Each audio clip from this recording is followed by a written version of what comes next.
15 जून 2026 रात 1:40 बजे मध्य प्रदेश के एक सुनसान रेलखंड पर दौड़ती एक मालगाड़ी की रफ्तार अचानक धीमी पड़ने लगती है।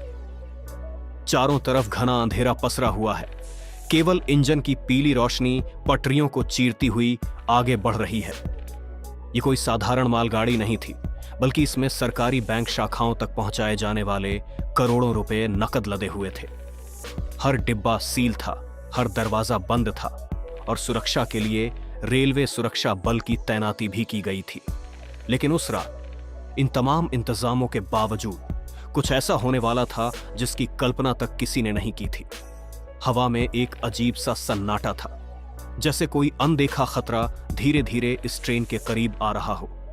रात 2:05 बजे जब ट्रेन एक छोटे से सिग्नल के पास से गुजर रही होती है, तभी इंजन के कंट्रोल सिस्टम में कुछ सेकंड के लिए हल्की सी गड़बड़ी दर्ज होती है।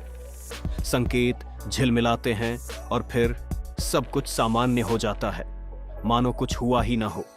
लेकिन यही वह पल था जब पूरी साजिश सक्रिय हो चुकी थी। ट्रेन के उस डिब्बे में जहां नकदी से भरे बक्से रखे गए थे, बिना किसी शोर के बेहद सटीक हलचल शुरू हो जाती है।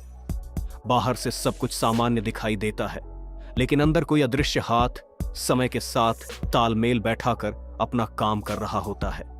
सुबह 4:20 बजे जब ट्रेन अपने निर्धारित स्टेशन पर पहुंचती है, तो पहली नजर में सब कुछ सामान्य लगता है।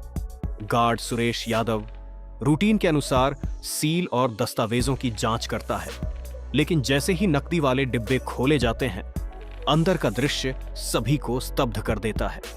भारी लोहे के बक्से जिनमें करोड़ों रुपए होने चाहिए थे, कई पूरी तरह खाली मिलते हैं। कुछ ताले टूटे हुए हैं, जबकि कुछ इतनी सफाई से खोले गए हैं कि किसी बाहरी छेड़छाड़ का निशान तक नहीं दिखता। यह स्पष्ट हो जाता है कि यह कोई साधारण चोरी नहीं, बल्कि बेहद सुनियोजित और उच्च तकनीक से अंजाम दिया गया ऑपरेशन है। कुछ ही घंटों में मामला रेलवे सुरक्षा बल के अधिकारी अजय राठौर तक पहुंचता है।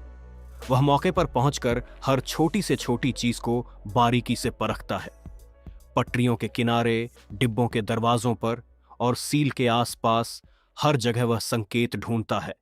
लेकिन जितनी गहराई से जांच होती है, मामला उतना ही उलझता जाता है। कोई जबरदस्ती के निशान नहीं, कोई प्रत्यक्ष गवाह नहीं, और सबसे हैरान करने वाली बात यह है कि पूरी घटना के दौरान ट्रेन के किसी भी कर्मचारी को कुछ भी असामान्य महसूस नहीं हुआ था। जांच के दौरान एक महत्वपूर्ण तथ्य सामने आता है कि जिस समय ट्रेन में तकनीकी गड़बड़ी दर्ज हुई थी, उसी समय आसपास के सिग्नल सिस्टम में भी कुछ सेकंड के लिए बाधा आई थी। यह संकेत देता है कि इस पूरी घटना में केवल ताकत नहीं, बल्कि तकनीकी नियंत्रण का इस्तेमाल किया गया था। धीरे धीरे शक एक ऐसे व्यक्ति पर जाता है जिसे रेलवे सिस्टम की गहरी जानकारी थी। यह नाम था रफीक, जिसे अपराध जगत में मास्टरमाइंड के रूप में जाना जाता था।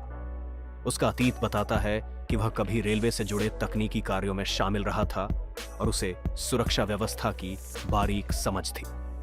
अजय राठौर की जांच एक नए मोड़ पर पहुंचती है जब उसी रेलखंड के पास से एक छोटा इलेक्ट्रॉनिक उपकरण बरामद होता है। उसका ढांचा इस बात की ओर इशारा करता है कि उसे सिग्नल सिस्टम में क्षणिक हस्तक्षेप के लिए तैयार किया गया था। इसी के साथ यह भी सामने आता है कि घटना की रात कुछ मोबाइल नंबर केवल कुछ मिनटों के लिए सक्रिय हुए और फिर हमेशा के लिए बंद हो गए। इन संकेतों से यह स्पष्ट होने लगता है कि यह एक बहुस्तरीय ऑपरेशन था, जिसमें जमीन पर मौजूद टीम और दूर से नियंत्रित तकनीकी नेटवर्क दोनों शामिल थे। जैसे जैसे जांच आगे बढ़ती है, नकदी के बक्सों की माइक्रो स्तर पर जांच से पता चलता है कि सीलों के साथ बेहद महीन छेड़छाड़ की गई थी। यह काम सामान्य उपकरणों से संभव नहीं था। इस स्तर की सटीकता इस बात की ओर इशारा करती है कि इसमें प्रशिक्षित और अनुभवी लोगों की टीम शामिल थी। कुछ दिनों बाद शहर के बाहरी इलाके में एक परित्यक्त गोदाम से टूटे हुए बक्से, इलेक्ट्रॉनिक हिस्से और नकदी के खाली रैपर बरामद होते हैं। यह स्पष्ट हो जाता है कि चोरी के बाद माल को यहां अस्थायी रूप से रखा गया और फिर आगे कहीं और भेज दिया गया। पुराने रिकॉर्ड खंगालने पर 3 साल पहले की एक असफल कोशिश सामने आती है। जिसमें इसी तरह सिग्नल सिस्टम के साथ छेड़छाड़ की गई थी। दोनों घटनाओं की समानताएं यह संकेत देती हैं कि यह योजना लंबे समय से तैयार की जा रही थी। धीरे धीरे यह भी सामने आता है कि रफीक केवल एक चेहरा था, जबकि असली नियंत्रण किसी और के हाथ में था, जो पर्दे के पीछे रहकर पूरे नेटवर्क को संचालित कर रहा था। खुफिया इनपुट यह दर्शाते हैं कि चोरी की गई रकम को छोटे छोटे हिस्सों में बांटकर अलग अलग मार्गों से बाहर भेजा जा चुका है। हर कड़ी को जोड़ने की कोशिश में जांच एजेंसियां बार बार ऐसे मोड़ पर पहुंचती हैं जहां से आगे केवल अंधेरा नजर आता है।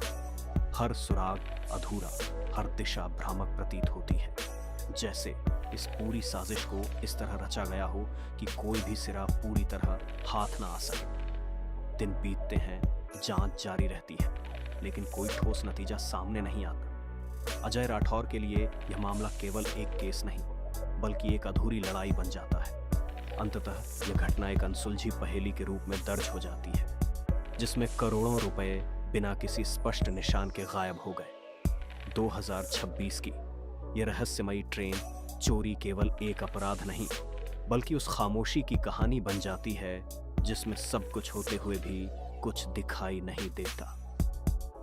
उस रात की परछाइयां आज भी उन पटरियों पर जैसे जमी हुई हैं, एक ऐसे सच की गवाही देती हुई जो शायद कभी सामने नहीं आएगा। 30 जून 2026 रात 3:10 बजे उसी सुनसान रेलखंड पर एक बार फिर सन्नाटा पसरा हुआ था, लेकिन इस बार अंधेरे के बीच अजय राठौर अकेला खड़ा था।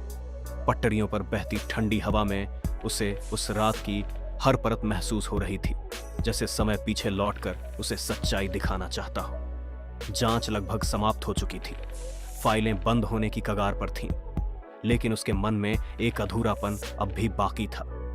तभी उसकी नजर पटरियों के किनारे पड़े एक छोटे से धातु के टुकड़े पर जाती है, जो पहले कभी ध्यान में नहीं आया था। वह साधारण दिखने वाला टुकड़ा दरअसल एक अत्याधुनिक उपकरण का हिस्सा था, जो संकेत देता था कि इस पूरी घटना में इस्तेमाल की गई तकनीक पहले सोची गई तुलना में कहीं अधिक उन्नत थी। उस टुकड़े की जांच से यह स्पष्ट होता है कि यह किसी बाहरी देश में विकसित की गई प्रणाली का हिस्सा था, जिसे आम बाजार में हासिल करना लगभग असंभव था। इसका मतलब अब केवल इतना नहीं रह गया था कि यह एक संगठित चोरी थी, बल्कि इसके पीछे एक ऐसा नेटवर्क सक्रिय था जिसकी पहुंच सीमाओं के पार तक फैली हुई थी। यह विचार ही अपने आप में भयावह था कि एक चलती ट्रेन, एक सुरक्षित सिस्टम और सरकारी धन, सब कुछ ही मिनटों में इस तरह गायब किया जा सकता है। अजय राठौर के सामने अब एक नई तस्वीर उभरती है, जिसमें यह पूरी घटना केवल एक परीक्षण लगती है, जैसे किसी बड़े और खतरनाक खेल की शुरुआत। वह समझ जाता है कि जो कुछ उस रात हुआ वह अंत नहीं, बल्कि एक संकेत था, एक चेतावनी कि आने वाले समय में ऐसे अपराध और भी जटिल और अदृश्य हो सकते हैं। लेकिन इस समझ के बावजूद उसके हाथ में कोई ठोस सबूत नहीं था जिससे वह इस सच्चाई को दुनिया के सामने ला सके। धीरे धीरे समय बीतता है और यह केस आधिकारिक तौर पर ठंडे बस्ते में चला जाता है। फाइलें बंद हो जाती हैं, दस्तावेज संग्रह में रख दिए जाते हैं और सिस्टम अपनी सामान्य गति में लौट आता है। लेकिन उस रात की गूंज अब भी खत्म नहीं होती। कुछ महीनों बाद एक दूरस्थ क्षेत्र में एक और संदिग्ध तकनीकी गतिविधि दर्ज होती है, जो उसी पैटर्न से मिलती जुलती होती है।